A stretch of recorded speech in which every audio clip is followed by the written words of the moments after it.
coming up on Sports Night. We'll cover what was maybe the greatest week in Northwestern basketball history. Another week of tough games for the women's basketball team facing off against conference opposition. And with the lacrosse season officially underway, we have the latest in lax news. You know, Leo, rankings are inconsistent. They rise, they fall, they aren't always what we expect. But you know what always stays consistent in our lives? I don't know. Sports Night? You are so right. It's Sports Night. Right now.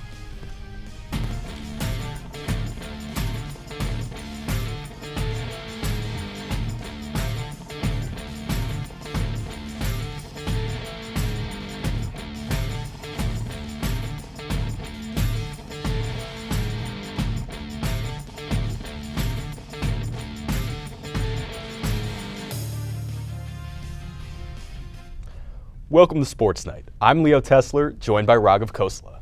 The talk of the town this week was men's basketball, but the ranked lacrosse and softball teams kicked off their seasons as well. So much going on, Raghav. Where do we go first? No other answer than the men's basketball team. The Wildcats continued their chase to the NCAA tournament first, going on the road to Columbus, then coming home to the #1 team in the country. Wildcats are coming off a massive road win, hoping to steal another one on the road versus a struggling Ohio State Buckeyes team. Seconds into the game, Bowie fires a pass to Matt Nicholson. The ball goes around and around, but eventually finds the bottom of the net. OSU was bringing that action early. Isaiah Likely hits a cutting Z key, and we had an early poster and some showboating. Seconds before halftime, Adij launches the ball to Nick Martinelli, and the first year puts his man in a blender and hits the floater at the buzzer to put the Cats up by 1. But there was no quit in the Buckeyes. A 9-0 run capped off by this justice-suing jumper gave Ohio State a 4-point lead. Still tight, Bowie drives in, kicks out, and here's Brooksy. The sixth man gets a wide open look and makes sure to catch that one from deep. Moments later, the Barnheiser heat check from deep, bang! The sophomore was cooking and finished with a career-high 19 points with 4 made threes. Northwestern hoping for one last punch. It's Bowie inside, right to his big man, and Nicholson cleans up with a clutch dunk to put the Cats up by 7. And with steady offense from Bowie and Barnheiser, Northwestern rolls to their 69-63 victory and earned their 5th conference win on the road and just their 3rd win at Ohio State in over 45 years. The #1 team in the nation came to Welsh Ryan on Sunday, and a packed student section was ready. Could the Wildcats beat #1 Purdue? Starting off with a nice Bowie drive, then a lob to Matt Nicholson to tie the game at 6. Late in the first half now, Bowie keeps it himself and puts up a floater with time running out. It goes, but Northwestern was down at the half. It's 37-30. Down but not out as Bowie drives past Zach Eady for the layup and gets it to go. Later in the half, Bowie with an offensive rebound and kick to Chase Audige for 3. Bingo. Audige then making an impact on the defensive end. It's cookies for Audige, and he dunks the ball like the hoop was a big glass of milk. Audige cooking with gas, pulls up. Can he get the friendly roll? Of course he can. 15 in the second half for Audige. How about 3 more points? Kicks to Barnheiser, gets it back, and all of a sudden, Northwestern leads #1 Purdue. Now Eady doubled, looking for a teammate, but Northwestern's there on the takeaway. Brooks Barnheiser breaks free for the game-sealing layup. And that was all she wrote. Northwestern students and fans stormed the court as the Wildcats topple #1 Purdue. Behind 26 from Bowie and 15 from Audige, the Cats win it 64-58. It was a party all afternoon long in Evanston, and the fans were just loving it. A massive upset that further boosted the Wildcats' hopes of dancing in March. What a day and what a game. Next, we had the #14 Hoosiers in town. How did the Cats fare at Welsh Ryan? Chase Audige came out the gate hot. Here he is working the perimeter, and he nails the triple. Meanwhile, the Hoosiers struggling on offense early. Jalen Hood-Schifino trying to get to the basket falls over for an Indiana turnover. Then a double technical for Indiana, one on the bench, one on head coach Mike Woodson. Bowie nails all 4 from the stripe. Robbie Barron wants in on the action now, gets around the Indiana D for the jumper, Cats up big 39-20 at the half. But number 14 Indiana was ready out of the locker room. A rebound for Miller Kopp and the Hoosiers are pushing in transition. Trey Galloway kicks it to Hood-Schifino and there's a 3. Trace Jackson Davis with the ball makes the extra pass to Race Thompson for a monster dunk. But how could a comeback spook Boo as he takes it all the way to the rim for himself for 2. And here's what makes TJD so good. Works around Titus Verhoeven to force up the late game too. All tied up at 62, 30 seconds to go. Boo quickly decides to go left and makes the shot. Cats up by 2. Just 3 seconds left and Hood-Schifino with the force thief. No good. Cats win. Wildcats take down Indiana for the 2nd time this season and get their 2nd straight win over a ranked conference opponent. Put them in the poll. The Cats will look to continue their electrifying win streak here at home against Iowa on Sunday at 5:30. But to break down the electric victory against Purdue, we have SportsNight's own Ghanekar and Davis Johnson. Guys, tell us all about this one. Thanks, guys. And with a historic win like we experienced on Sunday, we just have to break it down a little further. I've got some numbers while our resident hooper Raj has the film, so let's get into it. The first number is 20, the number of games it took for Northwestern to get its first ever win against an AP number 1 team. The Cats were 0 for their previous 19 in such matchups. 11. With their victory on Sunday, Northwestern snapped an 11-game losing streak against the Boilermakers dating back to 2014. It was the Boilermakers' 2nd longest winning streak in the series, the first being a 19-game streak spanning from 1984 to 1993. Now on to 36, Purdue's field goal percentage on Sunday.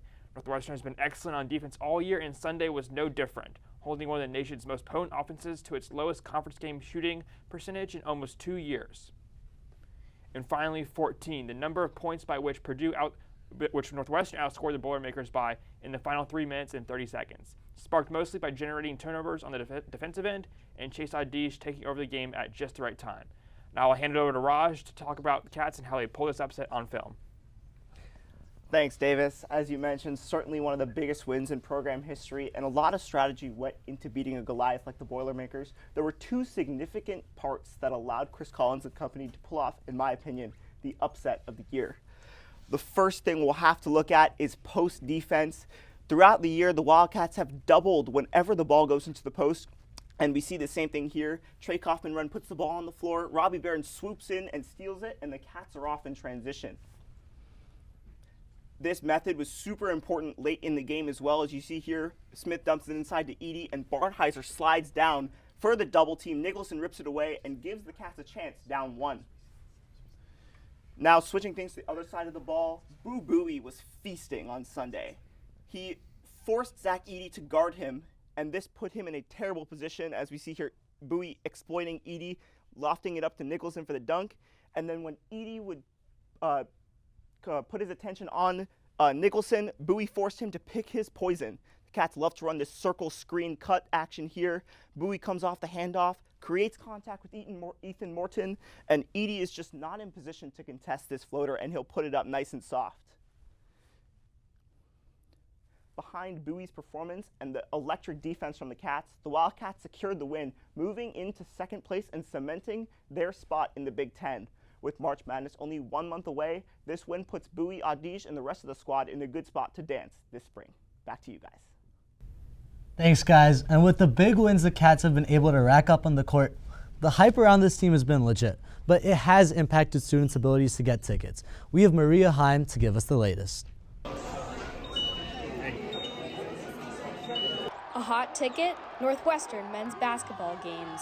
I've had a lot of luck in the past, but I guess this game, with it being Purdue, number 1, that's what tipped it over the edge. The team has gone 9-5 in the Big Ten Conference so far this season. For the most part, since they've gotten better this year, obviously it's reflected in the sales. Northwestern Wildside oversees the student section, but it's not always a smooth process to help students get tickets. Even getting tickets, it's like someone's in class, they don't have time to reserve it, or they reserve a ticket and there's a problem because they're not sent a ticket. Students attempting to reserve tickets for Sunday's game saw the website crash. They were really building a relationship with the team and the media itself. This collaboration has been wonderful to see. I think is really helping both parties. The alternative to reserving a ticket is to wait in the standby line. It's the first time we've seen the line get that long. You only had I think 1,200 for students, and they only set apart 100. So, it's basically first come, first serve. And as you can see, the student section sure is packed. When your crowd is with you and you feel that energy, I think it helps push you over the top. The fans making history in the stands, while the players make it on the court. Maria Heim, NNN Sports. When we come back, we'll have some highlights from the past week of women's basketball, as well as another matchup against Purdue, but this time on the mats.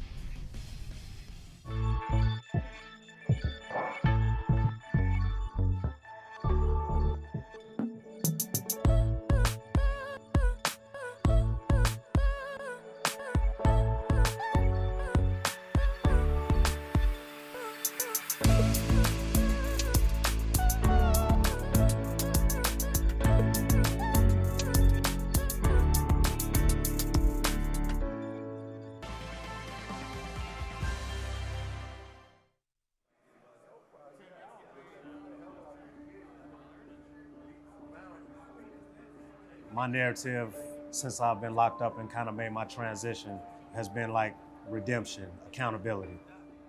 When I come into the classroom environment, every individual that sits amongst me takes education seriously.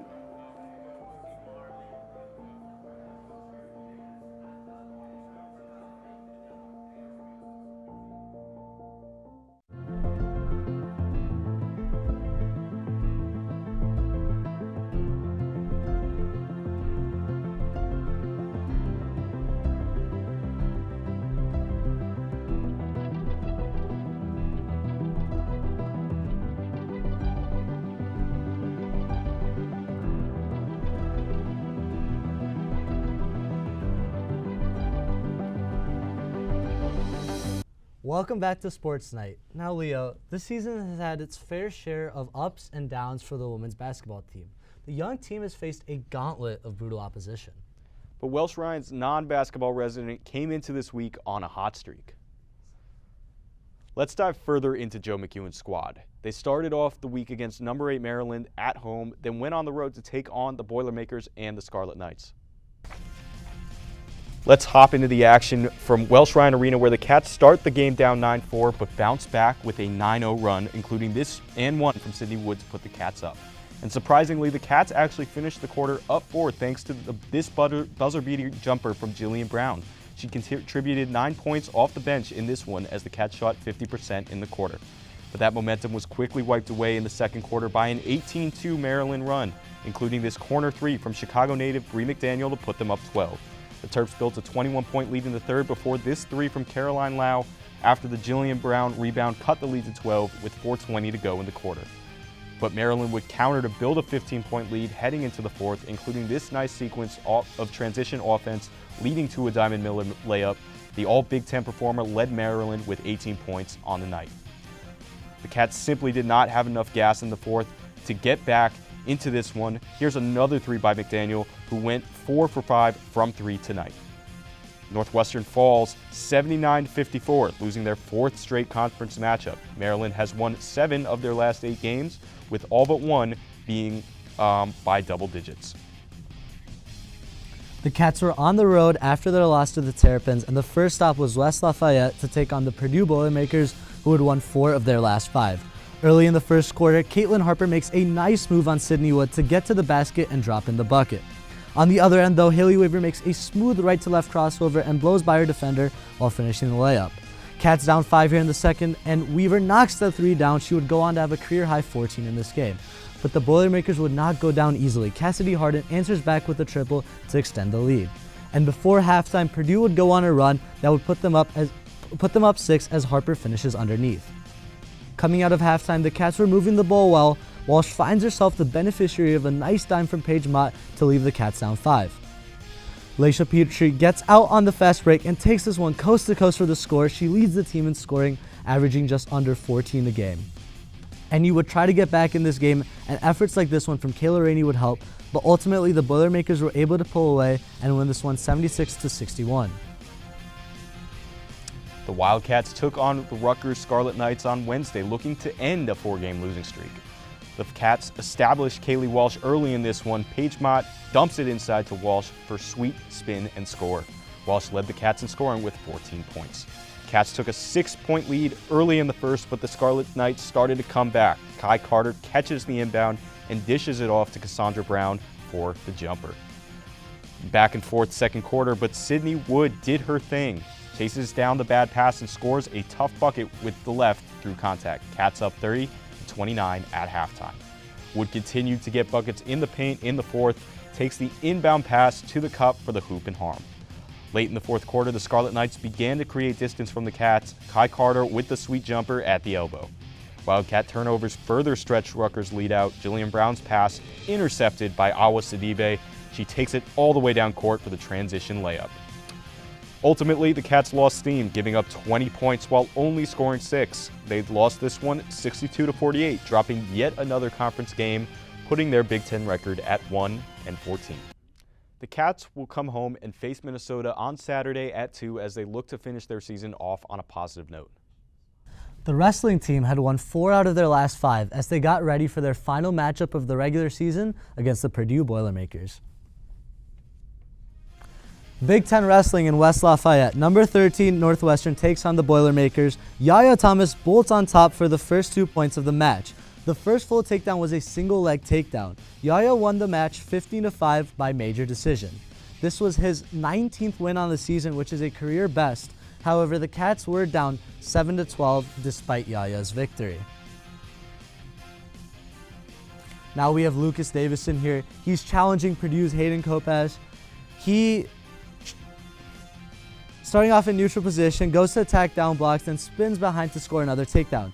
Hayden scores one, and they hand fight until the end. Davison is 7-1 in big play. Northwestern did win this matchup 30-12 at Purdue, and they finished the regular season 7-3, 5-3 in the Big Ten. It's their first back-to-back winning season since 2015, their first Big Ten winning record since 2018. With regular season play concluded, you can catch the Cats on the mat at the Big Ten Championship in Ann Arbor. Don't go anywhere as we have updates on the season openers for the lacrosse and softball squads coming right up.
My narrative since I've been locked up and kind of made my transition has been like redemption, accountability.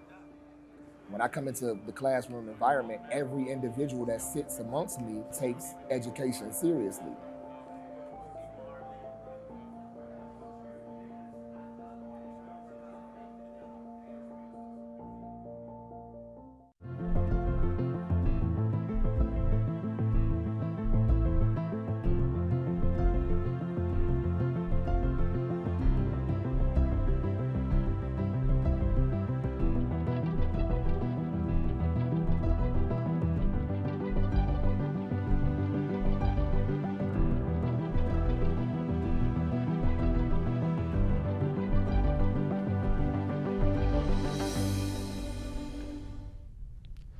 Welcome back to Sports Night. We've gone in depth tonight on all three teams that call Welsh Ryan Arena home.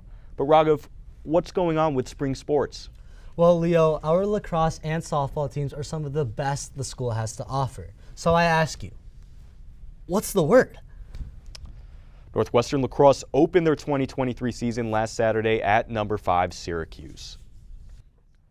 First-year Madison Taylor burst onto the scene with a game-high 5 goals in her collegiate debut. Not to be outdone, Izzy Skane tied her mark with 5 of her own while making her much-anticipated return to the field. The Wildcats battled after entering the fourth quarter down 2, tying the game at 14 with just 4 minutes left. From there, Syracuse was able to grab back-to-back goals to take a commanding lead. Skane found the back of the net to bring it within 1, but it was too little, too late for the Wildcats as they would fall 16-15. The Cats are still ranked top 5 in the country and are playing number 14 Notre Dame tonight at home. The current score is 10-6. Raghav, what's the word? Northwestern softball also opened their season last weekend at the NFCA Leadoff Classic in Clearwater, Florida. The Wildcats' first game came against South Alabama on Friday. Going into the 7th and final inning down 1, NU rallied as Hannah Cady would hit a double to bring 2 across the plate and grab the team a lead they wouldn't let go of. The Wildcats would open their season with a win 8-5. Later that night, NU would get back on the field to take on number 6 Texas. Yet again, the Cats found themselves down as Texas had an 8-3 lead in the 4th inning. From there, Northwestern would scratch and claw back into the game until a 2-run single from Kelsey Nader tied things up at 9 in the 6th. Then a Longhorn wild pitch brought Lauren Skrbowski home to take the lead. Northwestern would hold on the 7th and pull off the upset 10-9. Next up for the Cats was a matchup with the Missouri Tigers. Angela Zedak had a solo homer to open the scoring, her second bomb of the weekend. That was the only run Northwestern would get. However, Mizzou would win 6-1. After that was a duel with the number 13 Tennessee, and the Wildcats just could not recapture that Friday magic. The Volunteers shut out Northwestern, winning by a score 6-0. First-year outfielder Kelsey Nader led the team in batting average, hitting .455 over the weekend, and was named to the All-Tournament team. Pitcher Danielle Williams struck out 11 in 7 innings of work. The Wildcats' record stands at 2-2, and they'll head to Clemson, South Carolina this weekend for the ACC Big Ten Challenge, where they'll play Notre Dame and number 7 Clemson. Now, Leo, tell me what the word is. Over to the men's side of the diamond, our very own Brea Lassek has a preview for the upcoming Northwestern baseball season. Brea, over to you. Thanks, guys. It's opening day for baseball tomorrow, and let me tell you, this is a team you'll want to watch. Now, that might sound strange for a program that hasn't finished above 500 in over 20 years, but a new era of Northwestern baseball starts tomorrow under the helm of first-year head coach Jim Foster. Now, Foster is known for rebuilding programs, including at Army West Point, where he was named the 2022 Patriot League Coach of the Year and led the Black Knights to 4 NCAA regional appearances. So let's just take a look at a few keys to this rebuild. Now, Foster first said, the key to the rebuild is developing a new culture, and that building relationships with the guys and making them believe in themselves is more important than the baseball side. But that side's pretty important too. Foster said as the guys got more comfortable around him in the winter and in the spring, the more they've asked questions. The first step is building a culture off the field that will ultimately lead to more success on it. And that's a really big reason why he brought in so many older players from the transfer portal. Not only guys like Kevin Ferreira, who brings in postseason experience from UConn, but also others who came from smaller programs in the D2, D3 level and just want a chance to compete at a higher level. He's also relying on returners like Steven Rustage, who he called a glue guy in the lineup. He's one of the captains for the Cats this year, alongside David Utagawa and Vince Bianchina. Now, another very key part to this rebuild is to prioritize pitching. The Cats' major downfall in the past decade has been its pitching staff. Last season, NU finished with the 3rd worst team ERA in the Big Ten and lost its ace, Sean Sullivan, to the transfer portal. Foster said the first order of business is cutting down on the walks and freebies, as the squad averaged a 1.76 team whip last season. But this is exactly the reason why Foster was hired. As a former minor league catcher, his strength has always been developing pitchers. Last season's Saturday starter, Michael Farinelli, here on the screen, will move into the Friday slot, which was pretty expected. But this one came as a surprise. Foster named Loyola Marymount transfer Matt McClure as his Saturday guy yesterday, and we're not really sure yet who will round out the rest of the rotation on Sunday, but there are definitely a lot of guys to be excited about. Foster had high praise for the Lafayette transfer duo of Nolan Moore and Luke Beneke, as well as Ryan Keenan from Vandy. Now moving on to the other side, we're rebranding the offense. Foster said that NU will play a new brand of baseball, moving to more of a small ball mentality on offense. He said they'll bunt a lot more and have a team goal of stealing 100 bases. Now to put it in perspective, the Cats only grabbed 33 last season.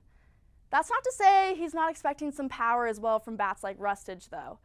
Now, the transfer portal hit the offense the hardest, with Patrick Herrera going to Kentucky, Jay Bashirs to Duke, Ethan O'Donnell to Virginia, and Anthony Calarco going to the defending champs in Ole Miss. So they do need a total rebrand on the offensive side, and Foster's really impressed by Anthony's younger brother, Alex Calarco. He was hurt for most of the season last year, but looks to be one of the best hitters in this lineup.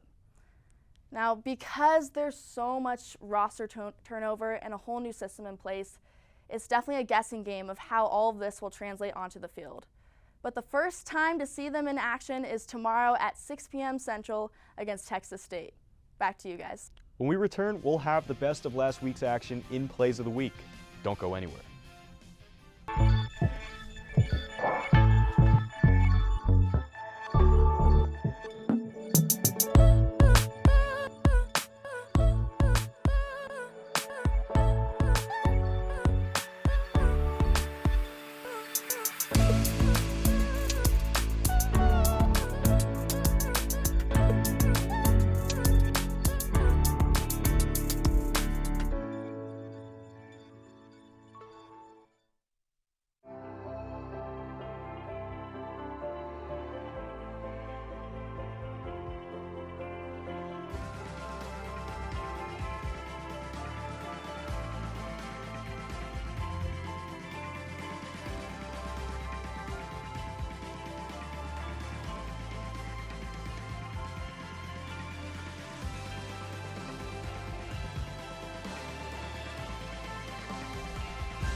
Welcome back to Sports Night. Leo, it's an important week for some teams ending their season and some teams just getting started. Tell me, where can we catch these Cats? Women's basketball returns to Welsh Ryan to take on the Minnesota Golden Gophers. The Lake Show has a tough matchup against number 3 Boston College in the Ryan Fieldhouse. And men's basketball looks to exact their revenge on the Iowa Hawkeyes here in Evanston. Now, Leo, something feels off. It's our first time anchoring. I feel like we did a decent job, but there has to be something more before we end it. Raghav, have you lost your mind? Just read the teleprompter. We've got Plays of the Week. Starting off with number 3, Purdue's Braden Smith brings the ball down, dribbling it around, kicks it to Fletcher Lawyer, who is instantly pressured by Chase Adige, who snatches the ball, runs down the court, and gets the huge double pump jam to bring the Cats within 3. Number 2 now, we go to the mat for a matchup between Northwestern's Andrew Davison and Purdue's Mitch Hutmacher. Davison with an emphatic pin and holds on to give the Cats yet another point over the Purdue Boilermakers. Number 1, you know what time it is. All tied up at the WRA. Bowie drives past his defender with a quick crossover. No push off there, and he hits the floater to steal yet another Cats win over a ranked opponent. That's your Plays of the Week. That's going to be it for us tonight. Raghav, we're both freshmen. We're both making our debut, and I'd say we did pretty well. You know, Leo, we did our best, and I feel satisfied. Thank you for tuning into Sports Night. Be sure to follow us on Twitter at NNN Sports and on Instagram at NNN_sports. I'm Raghav Khosla, joined by Leo Tesler. Have a great night.